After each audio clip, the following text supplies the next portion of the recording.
दोस्तों नमस्कार, राम राम, खमागणी। मैं डीआर सोलंकी और आप देख रहे हैं देवमाला यूट्यूब चैनल। साथियों, देवमाला यूट्यूब चैनल के माध्यम से एक भारत सुधार आंदोलन चलाया जा रहा है। उस भारत सुधार आंदोलन में भारत की राजनीतिक स्थिति, भारत की आर्थिक स्थिति और भारत की शिक्षा की स्थिति के बारे में खुली चर्चा की जाती है। दोस्तों, आज जिस चीज के बारे में चर्चा करने वाले हैं वो बहुत ही महत्वपूर्ण चीज है। दोस्तों मैं आपको बता दूं कि अभी दीपावली का सीजन चल रहा है दोस्तों, और स्कूलों की छुट्टियां होने वाली है। दोस्तों, होता क्या है कि स्कूलों के अंदर जब से छुट्टियों का सीजन आता है दीपावली का, तो स्कूल के जो बच्चे हैं वो बहुत ही खुश होते हैं कि अब स्कूल की छुट्टियां पड़ेगी, घर पे मौज मस्ती करेंगे, ननिहाल जाएंगे, खेलेंगे कूदेंगे। उनका दोस्तों पूरा प्री प्लान होता है और वो पूरी एक एक तरीके से वो पूरा अपना पूरा प्लानिंग कर देते हैं दोस्तों। और जैसे ही स्कूल की जो छुट्टियां पड़ती है दोस्तों, और जैसे ही स्कूल के अंदर छुट्टियों का ऐलान होता है, तो दोस्तों मैं आपको बता दूं कि स्कूल के अंदर से उनको होमवर्क दिया जाता है, यानी दीपावली का जो गृह कार्य दिया जाता है। जैसे ही स्कूल से दीपावली का गृह कार्य मिलता है दोस्तों, और बच्चों के मुंह से उतर जाता है और उनकी जो पूरी प्री प्लानिंग होती है उनके ऊपर पानी फिर जाता है। दोस्तों, आजकल क्या है कि एक नया ट्रेंड चल गया दोस्तों, कि स्कूलों के अपने कंपटीशन की वजह से स्कूल में बच्चों को जो दीपावली का गृह कार्य दिया जाता है वो बहुत ही बड़ा दिया जाता है दोस्तों। दोस्तों, छुट्टियां 4 या 5 दिन की होती है और बच्चों को इतना गृह कार्य मिल जाता है दोस्तों कि वो घर पर गृह कार्य ही नहीं कर पाते हैं और छुट्टियों का आनंद नहीं ले पाते। दोस्तों, मैं आपको बता दूं कि ये शिक्षा विभाग की तरफ से जितनी जो छुट्टियां होती है बीच में, वो ऐसे ही फालतू की छुट्टियां नहीं होती है। बहुत बड़े विद्वान लोगों की ये सोच है और बहुत बड़े विद्वान लोगों ने बहुत ही अध्ययन करके इस प्रकार से बच्चों के बीच में जो पूरे सत्र में छुट्टियां रखते हैं। वो क्यों रखते हैं कि बच्चे पढ़ करके बोर हो जाते हैं, तो बच्चों का खेलना कूदना, परिवार के साथ में बैठना उठना, या अपने ननिहाल जाना, या और कोई कहीं पिकनिक पर जाना, या खेल कूद करना। कई बड़े बच्चे होते हैं जो खेल कूद की जो ट्रॉफियां करते हैं, खेलते हैं दोस्तों। तो दोस्तों, उनकी जो प्री प्लानिंग है उनके ऊपर पानी फिर जाता है दोस्तों। और वास्तव में जो बड़े शिक्षाविद हुए हैं, बड़े विद्वान लोग हुए हैं, तो उन्होंने ऐसी प्लानिंग बना करके इंडिया के अंदर जो ये वोकेशन रखते हैं, ये छुट्टियां रखते हैं दोस्तों, ये क्यों रखते हैं? इसकी वजह ये है कि बच्चे 3-4 महीना पढ़ते हैं, उसके बाद में 10-15 दिन उनको रेस्ट मिलना चाहिए, माइंड का रेस्ट मिलना चाहिए। बच्चे घर वालों पर घर के परिवार के साथ में उठक बैठक उनकी होती है, उनसे चर्चा होती है। दोस्तों, आजकल जो प्राइवेट स्कूलें हैं, उन उन उन बच्चों का बहुत ही बिजी शेड्यूल होता है। वो पूरे दिन उनकी पढ़ाई वगैरह होती है। क्यों? क्योंकि प्राइवेट स्कूलों के अंदर काफी स्कूलों में अदर एक्टिविटीज नहीं होती, तो बच्चे सिर्फ और सिर्फ पढ़ाई करते हैं। न तो उन स्कूलों के अंदर कोई स्पोर्ट्स की एक्टिविटीज होती है, खेलकूद गतिविधियां नहीं होती, सांस्कृतिक गतिविधियां नहीं होती। और भी आजकल तो एसयूपीडब्ल्यू तो गायब सा हो गया दोस्तों। आज स्कूल के अंदर 7th और 8th क्लास वालों बच्चों को एसयूपीडब्ल्यू नाम लेते हैं, तो उनको पता ही नहीं है एसयूपीडब्ल्यू होता क्या है, कल्चर प्रोग्राम क्या होता है दोस्तों, उनको बिल्कुल भी पता नहीं है। तो दोस्तों, ये जो गतिविधियां हैं स्कूल की, ये बिल्कुल स्कूल के अंदर होना चाहिए।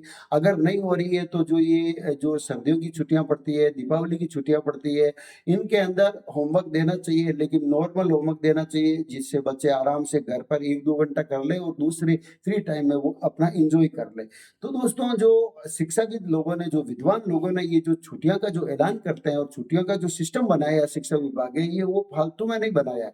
कुछ न कुछ ऐसा सिस्टम है दोस्तों, जिससे बच्चों को वास्तव में एक आराम मिलना चाहिए छुट्टियों के अंदर। और वो छुट्टियों में आराम नहीं मिल करके इतना बर्डन दिया जाता है, इतना कोर्स उनको छुट्टियों में करने के लिए दिया जाता है दोस्तों। मैं आपको बता दूं दोस्तों, अनर्गल चीजें करवाने के लिए दी जाती है। वापस नोटबुक के अंदर कॉपीराइट करने के लिए दी जाती है, वापस ये क्वेश्चन होता ना, इतने से लगा कर इतने। दोस्तों, एक एक सब्जेक्ट के अंदर मैं आपको बता दूं कि 15-15, 20-20 पेपर देने को करने को उनको कहा जाता है। तो बच्चे पूरी छुट्टियों के अंदर सुबह से शाम तक वो पेपर करते रहते हैं, गृह कार्य करते रहते हैं। तो दोस्तों, कहाँ उनको छुट्टियां मिलती है, कहाँ उनको रेस्ट मिलता है, कहाँ वो घूमने जाएंगे, कब वो घर वालों के पास में बैठ करके अच्छी तरह से बात कर सकते हैं, अपना टाइम पास कर सकते हैं, और कब उनके दिमाग को आराम मिलेगा।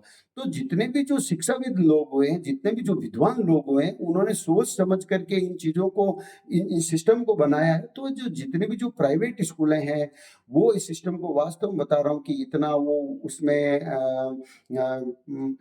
उस जो नियम का पालन नहीं हो रहा है दोस्तों, और अपनी मन मर्जी से टीचर्स हैं जो बच्चों को होमवर्क देते हैं, गृह कार्य देते हैं, ये बिल्कुल भी सही नहीं है दोस्तों। मैं आपको बता दूं, बच्चे छुट्टियों के अंदर खेलना चाहिए, उनको बिल्कुल फ्रीडम छोड़ देना चाहिए ताकि बच्चे इंजॉय करें। और जैसे ही छुट्टियां होती है तो वापस अपने बच्चे रूटीन में आ जाते हैं, सुबह से शाम तक बिल्कुल उनका बिजी शेड्यूल रहता है, और जैसे ही वापस छुट्टियां पड़ती है तो उनको वैसे आराम मिलना चाहिए। लेकिन दोस्तों, आज के ज़माने के अंदर बच्चों को बिल्कुल भी आराम नहीं मिलता। सुबह जल्दी स्कूल लगती है और देर शाम तक स्कूल छूटती है, फिर बच्चे ट्यूशन जाते हैं और पीछे फिर बच्चे घर पे स्कूल का होमवर्क करते हैं। तो बच्चों का जो अर्ली मॉर्निंग से लगा कर के इवनिंग तक जो बिजी शेड्यूल रहता है, उनके बच्चों का जो वृद्धि और विकास कहीं न कहीं वास्तव में ठप होता है और कहीं न कहीं बाधित होते हैं दोस्तों। इसलिए ग्रोथ एंड डेवलपमेंट एक पैरेलल मूवमेंट में चलना चाहिए बच्चों का, और वृद्धि और विकास से जो समांतर दिशा में चलना चाहिए, जिससे बच्चे का सर्वांगीण विकास हो सके।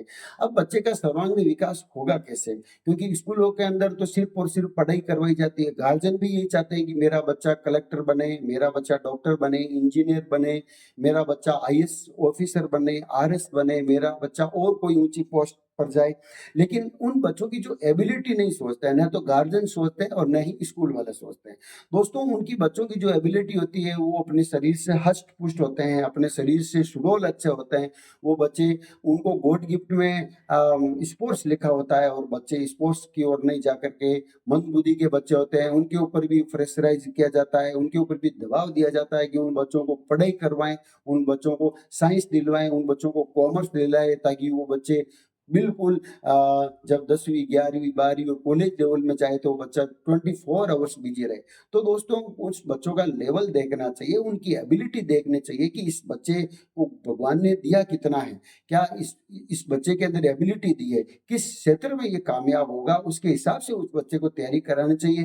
दोस्तों, मैं आपको बता दूँ कि भारत देश के अंदर अभी जो पंजाब और हरियाणा, ये राज्य आगे क्यों हैं? ये स्पोर्ट्स में इसलिए आगे हैं कि गाँव के अंदर, वहाँ हर गाँव में अखाड़ा है, हर गाँव में स्पोर्ट्स स्टेडियम है, हर गाँव में ट्रैक बना हुआ है, हर गाँव में जो एकेडमियाँ चलती है। तो दोस्तों, वहाँ पर बच्चों का सर्वांगीण विकास होता है। जो अच्छे पढ़ने वाले बच्चे होते हैं, जो माइंड से होशियार होते हैं, वो बच्चे बिल्कुल अपनी तैयारी करते हैं, और जो बच्चे माइंड से ज़्यादा होशियार नहीं होते हैं, वो बच्चे स्पोर्ट्स में भाग लेते हैं और वो आगे बढ़ते हैं। राजस्थान के अंदर ये बिल्कुल भी इतना ऐसा इसलिए नहीं है कि प्राइवेट स्कूलों ने इस चीज़ को खत्म सा कर दिया, स्पोर्ट्स को खत्म सा कर दिया है। दोस्तों, मैं आपको बता दूँ कि आज जो राजस्थान के अंदर ये हालात बनी हुई है कि राजस्थान के अंदर 9th और 10th क्लास के बच्चों को पता नहीं है कि शारीरिक शिक्षा होती क्या है, एक पीटीआई होता क्या है, स्पोर्ट्स क्या होती है, स्पोर्ट्स एक्टिविटीज़ क्या होती है। जब वो कॉलेज में जाते हैं दोस्तों, तो वो नई चीज़ पढ़ते हैं कि स्पोर्ट्स भी एक चीज़ होता है। स्वस्थ शिक्षा, शारीरिक शिक्षा के बारे में वो जानते नहीं है, ना तो उनको पढ़ाया जाता है। दोस्तों, जब इनका रिपोर्ट कार्ड बनता है तो स्वास्थ्य शिक्षा, शारीरिक शिक्षा के अंदर ऐसे ही नंबर वो मेंशन कर देते हैं, ऐसे नंबर टाइप कर देते हैं, और उनको अपने मन से, स्कूल की मन से अपना नंबर दे देते हैं। ऐसा नहीं होना चाहिए। उनका मेजरमेंट होना चाहिए, उनका वेट होना चाहिए, उनका हर 2-3 महीने के बाद में ये जो एंड्योरेंस पावर का जितने भी जो टेस्ट होते हैं, वो होना चाहिए दोस्तों। जितनी भी जो जो एक्टिविटीज़ होती है स्कूल के अंदर, वो ज़्यादा से ज़्यादा एक्टिविटीज़ कराएँ, ताकि बच्चों का जो दिमाग है वो बिल्कुल फ्रेश रहे, और उनके अंदर दबाव नहीं हो दोस्तों पढ़ने के लिए। इसलिए देवमाला यूट्यूब चैनल के माध्यम से और भारत सुधार आंदोलन के माध्यम से मैं कहना चाहूँगा कि स्कूलों के अंदर जितनी छुट्टियाँ पड़े तो बच्चों के ऊपर कम प्रेशर दें, गृह कार्य कम दें, ताकि बच्चे घर जाकर के एन्जॉय करें, अपने परिवार के साथ में बैठे, अपने यार दोस्तों के साथ में खेले, ननिहाल जाए, पिकनिक जाए और अपना एन्जॉय करें दोस्तों। दोस्तों, मैं आपको बता दूँ कि उस बच्चे के माइंड के अंदर सिर्फ़ और सिर्फ़ पढ़ाई, पढ़ाई, पढ़ाई ही नहीं होनी चाहिए, उससे माइंड ब्रेक हो जाता है दोस्तों। और उस माइंड का जो है ना, ग्रोथ एंड डेवलपमेंट सही पैरेलल जो दिशा में नहीं होता। इसीलिए मेरा कहना ये है कि बच्चों को छुट्टियाँ होती है तो पूरी छुट्टियों में उनको फ्रीडम छोड़ना चाहिए, एन्जॉय करने की छूट होनी चाहिए दोस्तों। ये गार्जियन को सोचना है, स्कूल को सोचना है। जय हिंद, जय भारत।